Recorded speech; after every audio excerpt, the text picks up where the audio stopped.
Hola amigos y amigas de Señal 3 La Victoria. Estamos aquí en esta noche de día martes, nuevamente en la casa estudio Luis Pololillo y en el set que lleva por nombre Francisca Sandoval, nuestra compañera asesinada el 1 de mayo del 2022. Y hoy estamos para hacer un nuevo programa de Frente Latinoamericano, desde el río Bravo hasta la Patagonia, eh, bajando y botando las barreras que nos dividen en toda Latinoamérica. Y hoy día estamos con un invitado muy especial, el cual les voy a presentar en breve, porque hoy día queremos hablar sobre un compañero que de seguro va a ver en unos días más esta entrevista, del cual estamos súper pendientes, del cual creo que todo el equipo y el pueblo en general quiere y valora mucho. Estamos hablando de Mauricio Hernández Norambuena, Ramiro. Y para comenzar vamos a decir algunas palabras sobre el compañero. Que Ramiro no es solo un preso político, es un revolucionario, un patriota, un combatiente que cumplió un papel destacadísimo en la historia de las luchas populares de nuestro país. Fue jefe de una de las escuadras del Frente Patriótico Manuel Rodríguez, que atentó contra el tirano Augusto Pinochet. Participó activamente en la operación de rescate de Fernando Larenas y fue uno de los estrategas de la Operación Príncipe, que culminó con la captura y entrega del ex agente de la Marina, el general Carlos Carreño, en Sao Paulo. También fue combatiente internacionalista en Colombia, donde llevó la lucha revolucionaria más allá de la frontera, como expresión concreta de la solidaridad entre los pueblos. Pero no podemos olvidar algo súper importante, que todo lo señalado anteriormente se enmarca en la autodefensa de un pueblo que estaba siendo masacrado por las Fuerzas Armadas y todas sus ramas, masacrado por Carabineros de Chile, por la DINA, por la CNI, y sumado a todo esto, a los medios de comunicación empresariales que se prestaban para los montajes y las masacres. Entonces, el pueblo obviamente tenía derecho a defenderse, porque no se puede responder con piedras cuando te están masacrando con balas y bombas. Pero el querer defendernos no nos quita lo democrático, no nos hace aún más democráticos y dignos. No nos quita la capacidad de amar, como decía Cecilia Magni, comandante Tamara, sino que precisamente esa capacidad de amar profundamente al pueblo y su futuro es la que lleva la respuesta. Hoy, tras años de prisión en Brasil y su posterior extradición a Chile, Ramiro permanece encarcelado, pero su dignidad, sus convicciones y sus valores revolucionarios se mantienen intactos.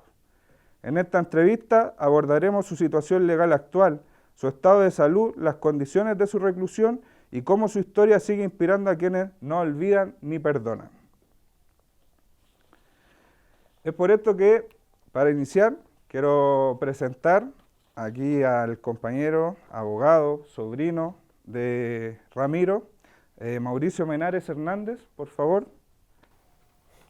Hola, espero que sea un buen día a todos quienes nos están oyendo y muy agradecidos por la invitación aquí en el canal y la Señal 3 de la Victoria, ya que, bueno, aparte de ser un medio popular, un medio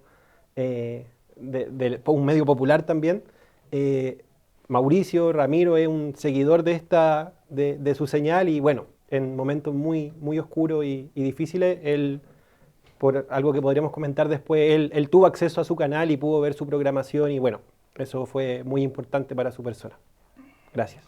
No, gracias a ti por acompañarnos hoy día, por abordar esta temática que para nosotros nos interesa mucho que sea difundida y romper este cerco informativo que de repente dice muy poco sobre lo que está aconteciendo con Ramiro. Y para empezar me gustaría preguntarte, ¿cuál es la situación legal actual de Mauricio Hernández Norambuena? ¿Existen algunos recursos judiciales pendientes o caminos legales que aún puedan explorarse para buscar su libertad? Sí, bueno, en cuanto a su situación, hay que comenzar de atrás hacia adelante.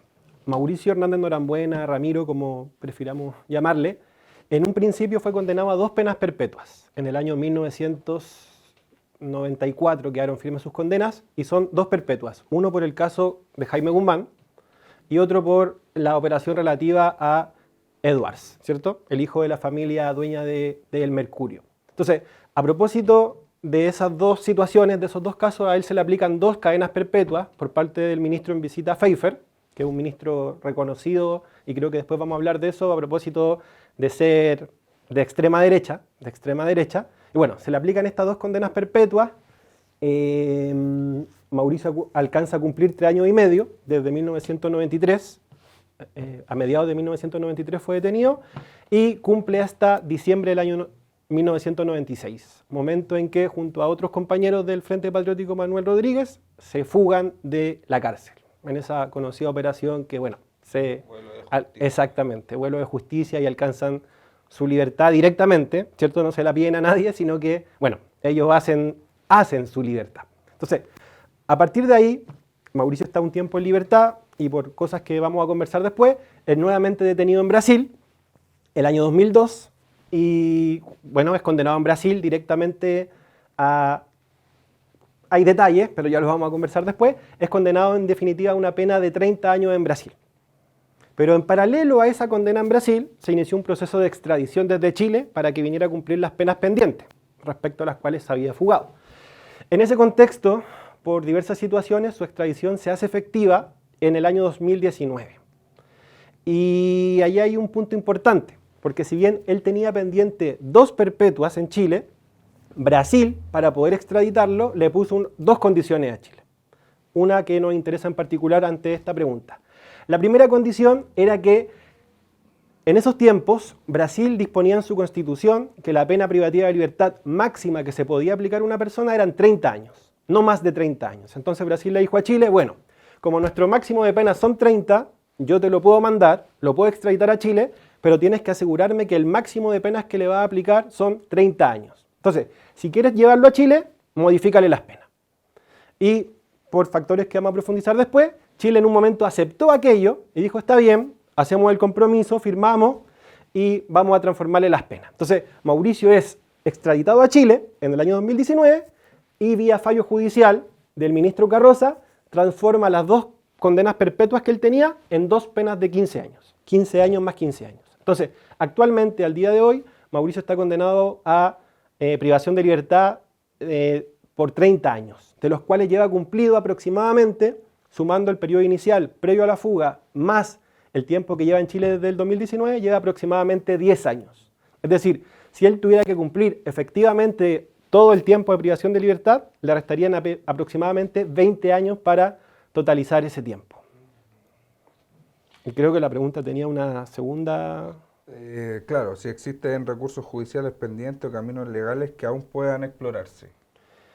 Bueno, las condenas están firmes, ¿cierto? En teoría, en principio, no hay posibilidad de modificar esas condenas. Nosotros hemos presentado varias solicitudes judiciales en Chile, creemos que con mérito, con bastante mérito jurídico, no han sido solo cantinfleos, sino que son peticiones fundadas, han sido suscritas y han informado en derecho juristas destacados de nuestro país, pero bueno, hay un tope allí.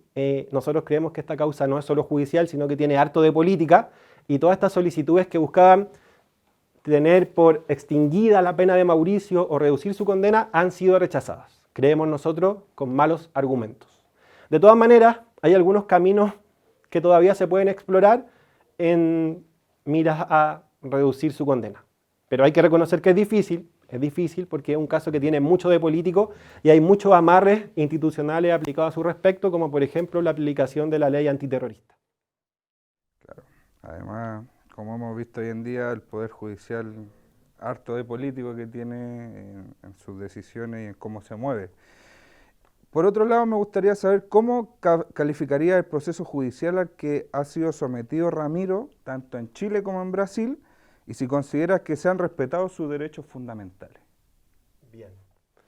En cuanto a los procesos judiciales, yo creo que hay que distinguir, como bien lo hace la pregunta, primero Chile, luego Brasil y nuevamente Chile. En primer término, en la detención y el proceso judicial ocurrido en los años 90, yo creo que hay que ser claros que en los años 90, por más que se hable de la transición a la llamada democracia, Chile, bueno, es discutible que eso sea denominable como una democracia propiamente tal, ¿cierto? La dictadura, los militares y quienes habían sustentado políticamente ese régimen seguían en posiciones de poder, habían senadores designados y habían muchas otras instituciones amarradas por el régimen. Y de partida, primer punto que hay que poner sobre la mesa, Mauricio no fue condenado por un tribunal ordinario.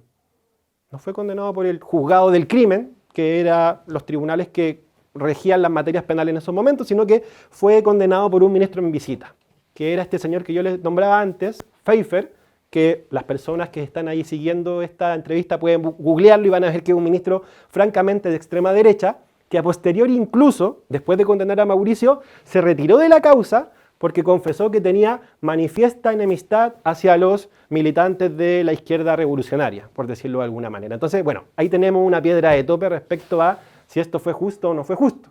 Y lo segundo que yo creo que es relevante instalar es que precisamente otros estados, que son los estados que comúnmente miramos para hablar de democracia, para hablar de la justicia más avanzada, han reconocido que en los años 90 en Chile no existían garantías que aseguraran un debido proceso. Y doy dos ejemplos claros. Primero, el caso de Palma Salamanca, que también se fugó con Mauricio. Él, estando en Francia, Chile pidió su extradición y Francia la negó. Y la negó precisamente porque Francia consideró que las condenas, que en el caso de Palma Salamanca, bueno, también estaba Guzmán por lo menos, que esas condenas no fueron realizadas bajo un debido proceso y que incluso en estos procedimientos se aplicó tortura respecto de los detenidos. Entonces, yo creo que ahí hay un cuestionamiento total y lo mismo se replica, por ejemplo, en Bélgica, que ha otorgado el refugio y ha emitido pronunciamientos respecto a la situación de Miguel Peña, que es otro combatiente del Frente Patriótico Manuel Rodríguez. Entonces, yo creo que en ese primer momento no hay justicia. No hay justicia propiamente tal, y hay que decirlo con todas sus letras, porque bueno, el poder de la dictadura seguía ejerciéndose de facto.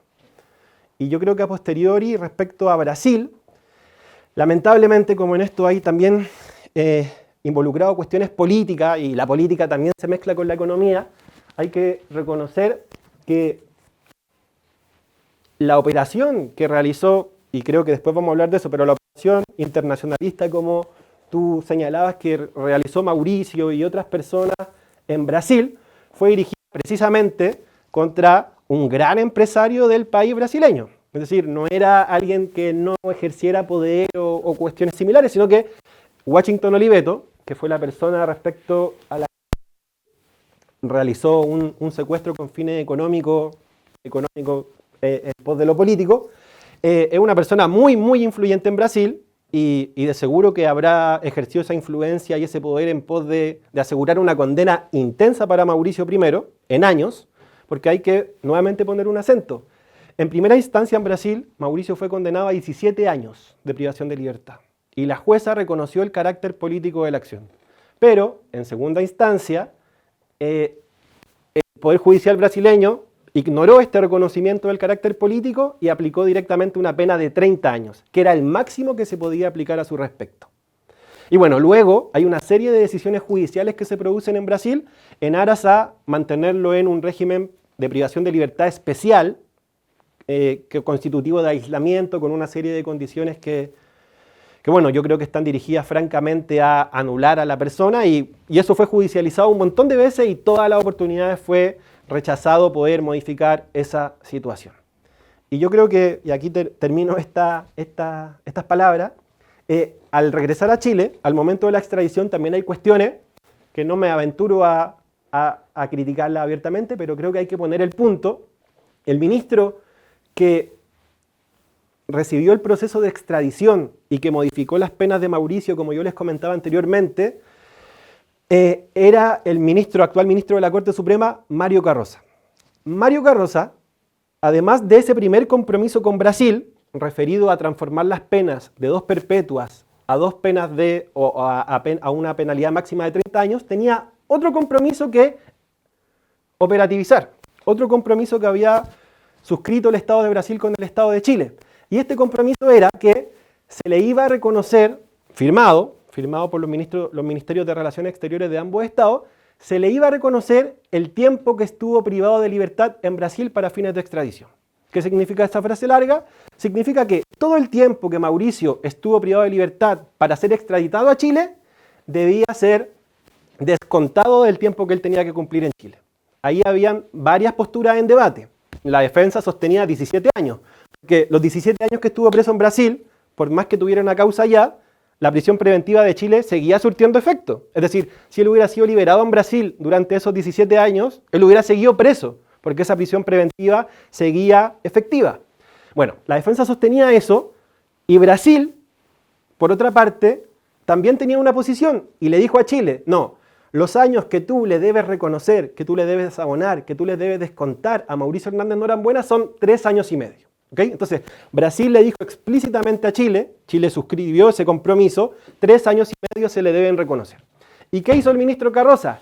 Pese a ese acuerdo firmado por el Poder Ejecutivo, Piñera en ese entonces, pero que bueno, es el Poder Ejecutivo, pero el Poder Ejecutivo representa al Estado en materia internacional, el ministro Carroza lo dijo y dijo, no, eso a mí no me obliga, eso es un acuerdo, pero a mí no me obliga. Y desconoció el acuerdo. Incumplió el compromiso que Chile había suscrito con Brasil, claramente en aras a perjudicar a Mauricio Hernández Norambuena. ¿Y por qué yo menciono con particular intensidad que es el ministro Carroza?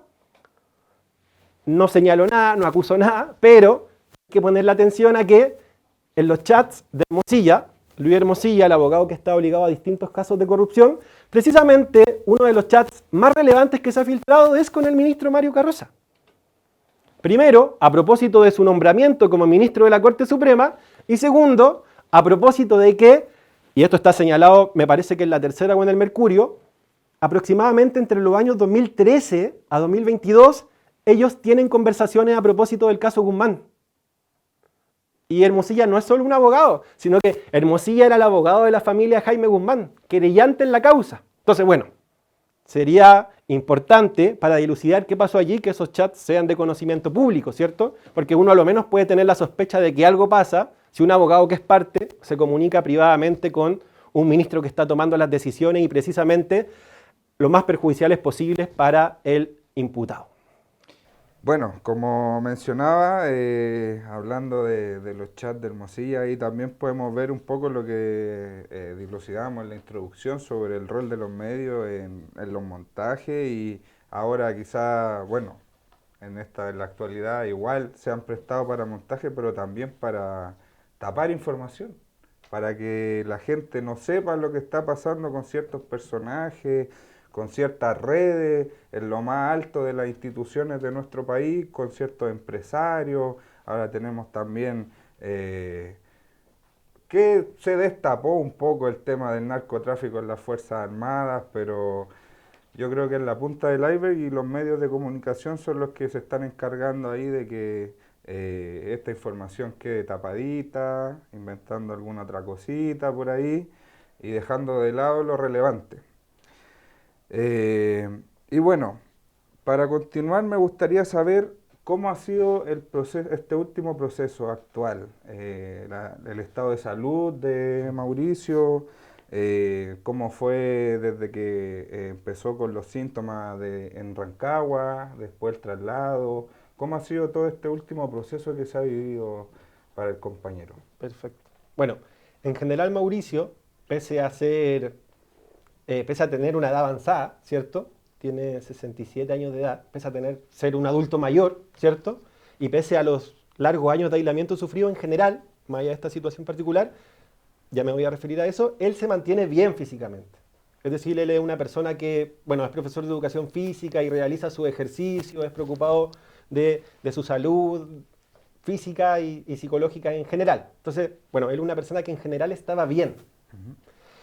Pero hace un par de meses, hace aproximadamente 2 meses, él empezó a experimentar un cuadro bien desconocido en su persona, que comenzó a sentir una debilidad general en orden a dolores corporales muy, muy intensos, en orden a fiebre, resfrío, etcétera, etcétera, etcétera. Distintos síntomas que partieron con una baja intensidad, pero que se fueron agudizando y se fueron profundizando hasta prácticamente dificultarle el poder caminar, el poder hablar, el poder, bueno, realizar todas sus actividades cotidianas.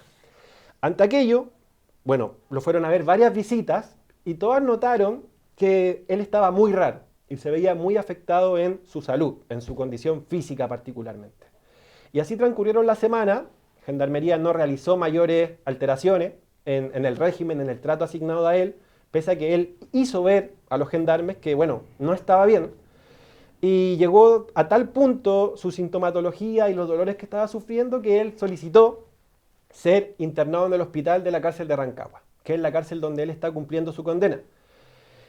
Una vez él solicitó esto, los médicos le hicieron algunos exámenes y bueno, se identificó que algo estaba pasando, no precisamente qué, pero se identificó que algo le estaba pasando y así fue internado en el hospital de la cárcel de Rancagua.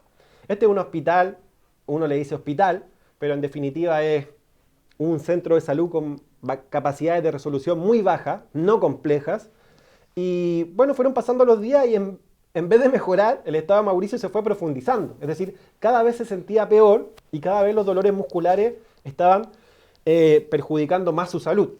Así las cosas, ante este cuadro que no mejoraba, se realizaron distintas gestiones judiciales, gestión administrativa, además de algunas comunicaciones, algunas movilizaciones, y se consiguió que Mauricio fuera trasladado desde el hospital de la cárcel de Rancagua hacia el hospital de la penitenciaría de Santiago, de la ex penitenciaría, que ahora sí nuevamente llamamos hospital, está dentro de una cárcel, pero este es el hospital de mayor complejidad que tiene Gendarmería. Entonces, desde hace aproximadamente 2 o 3 semanas, él se encuentra en ese hospital, que sí tiene mayores capacidades y tiene mejores condiciones de atención. ¿Por qué? En Rancagua, por ejemplo, él estaba en una pieza en que las bandejas de comida quedaban tiradas en el suelo, en que el vidrio de la habitación estaba roto, y uno dice, chuta, si tenemos a un preso en un centro de salud, en un hospital, y esperamos que se mejore, es raro que, por ejemplo, toda la noche le entre el aire frío, más en Rancagua, que es una ciudad súper helada. Entonces ese fue el transcurso de los centros donde ha estado. Él actualmente sigue en el centro de salud de la ex penitenciaría, y en cuanto a su cuadro, a su sintomatología, este ha disminuido. Eso hay que reconocerlo. Hoy día ya no presenta fiebre, los dolores musculares son de menor intensidad, pero todavía se mantienen en alguna proporción. Se le han realizado distintos exámenes para poder diagnosticar qué es lo que pasa y lamentablemente, y digo lamentablemente porque esto mantiene la incertidumbre para él, para su familia y para todas las personas que lo quieren, no hay un diagnóstico. Se han realizado muchos exámenes. De hecho, ustedes pudieron ver hace poco en la televisión que se realizó un gran operativo, ¿cierto? En una fundación para el cáncer, y bueno, habían helicópteros, habían... Donde incluso, siguiendo el tema de los grandes medios y sus mentiras, ¿Verdad? hubo una periodista que estaba señalando que se había fugado de la fundación y que por eso era todo el operativo que se había montado. Exacto. Tuvo que corregirla a su mismo colega porque esta señorita estaba faltando a la verdad de una manera grotesca. Exacto, exacto. Entonces, bueno, ahí para profundizar en eso, claro que se ve, además del tema salud, la estigmatización de parte de los medios y también de Gendarmería, porque esto es un escándalo, esto es un show al final para que precisamente esto salga en la televisión y seguir construyendo esa imagen de que Ramiro es la persona más peligrosa del país, Claro. y el más malo del país, y bueno, se merece estar en las peores condiciones de seguridad y aislamiento.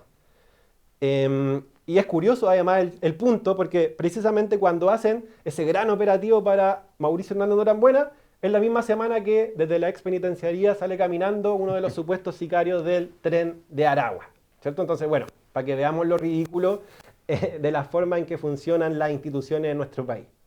Pero bueno, se le han realizado exámenes, como es en la Fundación para el Cáncer, y han salido positivos, se han descartado algunas patologías. Yo no soy médico, entonces no tengo los diagnósticos exactos, pero por ejemplo sé que hay mucha gente preocupada de esto. Lo que se sabe hasta ahora, evidentemente yo entiendo que podrá haber otro diagnóstico, otro examen y las cosas podrán cambiar, pero por lo menos, por ejemplo, se ha descartado que tenga cáncer, que era una preocupación y un rumor que andaba por ahí rondando. Él no tiene cáncer, ¿ok? Y eso está acreditado por exámenes y bueno, entonces la situación ha mejorado un poco. Hay mejores condiciones, pero falta poder diagnosticar qué es lo que tiene. Exacto. ¿Qué es lo que tiene? Muy bien. Cuéntame un poco, ¿cómo han sido las condiciones de reclusión que ha tenido Ramiro en general en Chile? ¿Cómo ha sido el trato en general en el proceso que ha tenido? Sobre todo en el retorno.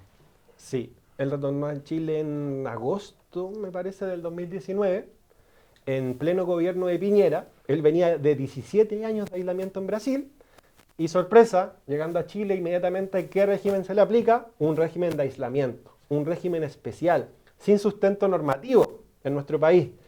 Y derechamente se le recluye, apenas llega a nuestro país, en la cárcel de alta seguridad, que es la cárcel de la que él se fugó, pero bueno, transformada con los años. Y es importante hacer notar que dentro de esa cárcel, que hoy día nuevamente ha sido reformada y transformada, pero existían dos secciones. La sección de alta seguridad, donde hay un régimen severo, pero no completamente restrictivo, y también estaba la sección de máxima seguridad. A él lo tenían en la sección de máxima. Y francamente ese era un régimen de aislamiento. En general, en la máxima, los presos no estaban más de unos meses. Era una sección de adaptación o de castigo. Pero a él lo tuvieron aproximadamente 2 años en ese lugar. Y nuevamente en condiciones de aislamiento, es decir, pocas horas de salida al patio, nulo contacto con otro interno, visitas solo de familiares, no de amigos o de otro tipo de personas. Entonces las condiciones eran bastante duras. Y eso, y hago el punto aquí nuevamente porque hay que ser sincero, en el gobierno de Piñera, pero también en parte en el gobierno de Boric. ¿Sí? En ambos gobiernos pasó periodo de aislamiento carcelario, que en alguna medida fueron siendo aminorados, pero no por garantías del gobierno, sino que por diferentes batallas judiciales que se fueron dando. Entonces, por ejemplo, se realizaron presentaciones en tribunales y bueno, los jueces estimaron inadmisible que en pleno año 2019, 2020, 2021 tuviéramos una persona aislada. Y se dispuso que obligatoriamente él debía salir al patio con otros 3 internos. Es bien cómico, incluso, y esto me quedó bien marcado, una jueza, al conocer el régimen, reconocido por Gendarmería que se aplicaba a Mauricio, dijo, bueno, ¿qué pasa aquí? Esto parece el Conde de Montecristo. Entonces, bueno, para graficar un poco el régimen que a él se aplicaba. Muy bien. ¿Cómo ha vivido la familia y también el compañero Ramiro las muestras de apoyo, estas actividades de solidaridad que se han levantado en estos últimos días? Sí. Primero en cuanto a Mauricio, Ramiro, él lo agradece mucho, y aquí no estoy inventando, sino que transmito sus palabras, él lo agradece mucho. Para él es importante sentirse acompañado, sentirse que, bueno, las cuestiones por algo se han hecho, que no está solo, y eso es calor humano en definitiva. La solidaridad, los saludos, las movilizaciones, él está al tanto de todo lo que se ha realizado a través de algunas visitas que recibe en el hospital, y bueno, lo que me ha transmitido es que no le alcanzan las palabras, no le alcanzan las palabras, es demasiado lo que siente, y sorprendido también del alcance de la solidaridad, y bueno, al final él lo ha comentado en otros momentos, que eso es lo que le ha dado fuerza para poder sobrevivir todo lo que ha pasado, todos estos años de aislamiento, todos estos años de encarcelamiento, precisamente ha podido resistir, no se ha vuelto loco, que podría ser una cuestión que le pase a una persona que lleva casi 20 años, 25 años de prisión y 20 años en aislamiento, precisamente en atención a que él sabe que hay gente afuera que lo apoya, además de, por cierto, de que él es consciente bueno, que hay gente que lo apoya y que también hay una memoria que reivindicar y él está puesto para eso. Es decir, la memoria de los luchadores populares, la memoria de los caídos del Frente Patriótico y bueno, él no se va a rendir, él lo dice claramente, él no se va a rendir y va a resistir porque sabe que afuera hay solidaridad. Sí, otro punto que se ha mencionado en general ha sido también algún posible indulto o amnistía. ¿Qué opinión tienen ustedes respecto a esa situación o Mauricio? No sé si lo han podido conversar. Sí, más allá de la concreta forma jurídica o institucional o política o legal que adopte alguna forma de que él consiga la libertad, más allá de la forma, nosotros creemos que es totalmente justo, totalmente necesario, totalmente humano, que Mauricio, después de más de 20 años privado de libertad, casi 25 años privado de libertad, y que le quedan 20, como les conté anteriormente, obtenga su libertad. Creemos que es plenamente justo y de la forma jurídica que se adopte para conseguirlo es indiferente, pero claro que él añora su libertad y su familia también. ¿Qué mensaje crees que transmite Ramiro con la dignidad con la que ha enfrentado su condena? ¿Qué mensaje está dejando para las nuevas generaciones con esa dignidad con la que él ha afrontado esto? Bueno, yo creo que en tiempos de retroceso, ¿cierto? Hay que decirlo claramente, son tiempos de retroceso para categorizarlo de alguna manera para el movimiento popular, para el pueblo chileno, como cada uno lo quiera llamar. Yo creo que en tiempos de retroceso, en que, bueno, hay poca organización, hay poca movilización, cada vez como que nos vamos quedando más solos, ¿cierto? Yo creo que viene de cerca porque es mi familia, pero creo que junto a otras personas, junto a otras organizaciones, Mauricio representa en parte un faro, una luz de dignidad, porque pese a todo lo que le ha tocado vivir, él ha seguido resistiendo, es decir, más allá de que algunos puedan estar de acuerdo o en desacuerdo con las acciones de Mauricio, él no es un renegado, él no es alguien que despotrique en contra de lo que se hizo y él reconoce su accionar en el Frente Patriótico Manuel Rodríguez y él se reconoce como un integrante de las luchas del pueblo. Entonces yo creo que eso es lo importante. Y eso es lo que uno puede reivindicar de la dignidad de su figura. Muy bien.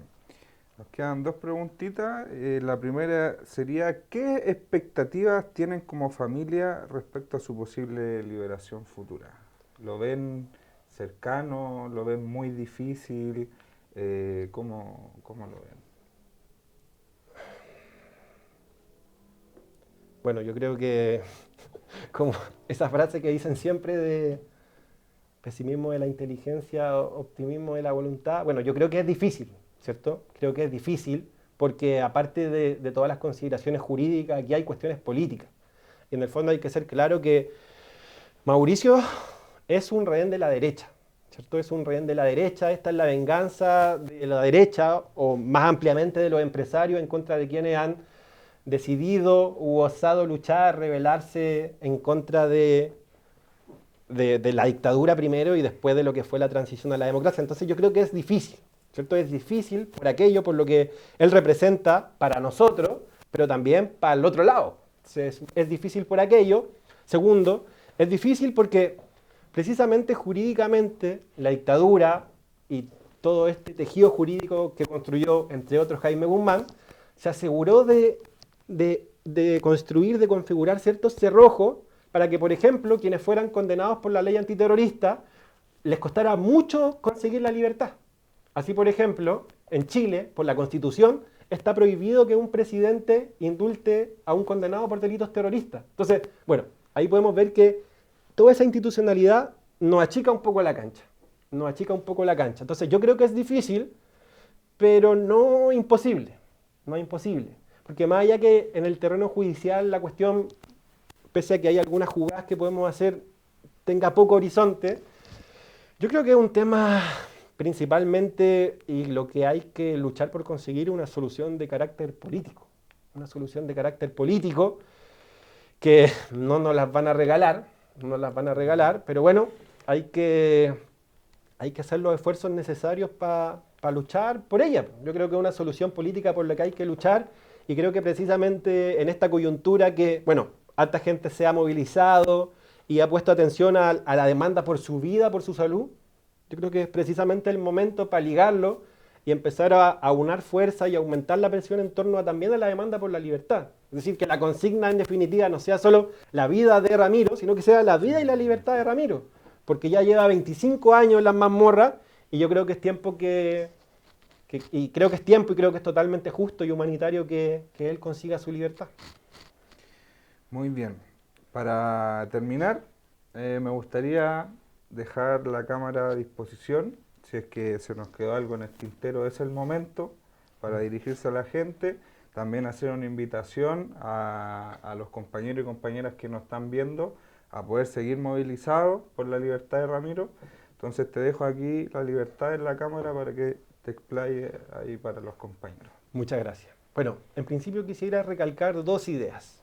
La primera es de carácter jurídico, que creo que es algo importante poner en el tapete, es que respecto a los 17 años que Mauricio estuvo privado de libertad en aislamiento en Brasil, hoy día hay una causa en la Corte Interamericana de Derechos Humanos, no en mera tramitación, sino que es una causa que está pronta a tener sentencia. Ya se realizaron las audiencias, se recibió la prueba y esa causa se está tramitando en atención a que la Comisión Interamericana, que es el órgano que lleva las causas ante la Corte, considera que se violaron los derechos humanos de Mauricio durante su detención en Brasil. Y se violaron particularmente en forma de o tratos crueles, inhumanos o degradantes o tortura. Entonces, hay que estar atento a eso. Eso debiera salir la sentencia a fines de este año o durante el próximo año. Y creo yo lo más probable, y lo que en derecho corresponde, es que se condene al Estado de Brasil por la violación a los derechos humanos de Mauricio. Y bueno, se dispongan ciertas medidas de reparación que eventualmente puedan engarzar con ciertas soluciones políticas, o nosotros vamos a tener que direccionarla en ese momento a conseguir ciertas soluciones políticas a su causa. Entonces, para que estemos atentos a aquello. Y segundo, la segunda idea que quisiera recalcar, a propósito de toda la solidaridad que ha habido con Mauricio, con Ramiro, yo le agradecería de todo corazón como familia y también directamente desde las palabras de Mauricio le agradecemos profundamente y haría un llamado a multiplicar y a elevar esa solidaridad y particularmente hacer entender a todo el mundo que todos pueden hacer, todos y todas pueden hacer. ¿A qué voy con esto? Hay un marco general, que son estas consignas que yo les decía, la vida y libertad de Ramiro, la vida y libertad de Mauricio, pero en la lucha y en las campañas que se organicen por la libertad de él, nadie necesita pedir autorización, nadie necesita pedir permiso, no hay una jefatura, desde la enorme diversidad y multiplicidad de organizaciones e individualidades con todas las diferencias que uno y otros puedan tener, que podamos tener, está abierta la cancha para que todos y todas desde sus trincheras aporten a la libertad y a la lucha por, bueno, conseguir estas consignas, porque son la vida y la libertad. Esa sería la segunda idea que yo quisiera recalcar en este espacio. Buenísima. Entonces, hemos llegado al final de la entrevista. Queremos agradecer a Mauricio Menares por acompañarnos en este de Frente Latinoamericano. Desde nuestra trinchera, Señal 3 La Victoria, nosotros vamos a seguir muy atentos a cómo va evolucionando la situación del compañero Mauricio Hernández Norambuena, Ramiro, y desde ya ponemos a disposición todo nuestro equipo para lo que se necesite. Vamos a seguir haciendo algunas campañas con mensajes para el compañero que puedan mostrarse en televisión y él los pueda ver. Así que vamos a estar haciendo un llamado general a la gente en cuanto a ello. Y nada, creemos que es necesaria la libertad de Ramiro, es merecida la libertad para Ramiro, porque como dijimos anteriormente, el pueblo tiene derecho a defenderse. Así que esto fue todo, gracias y nos vemos en otro de Frente Latinoamericano.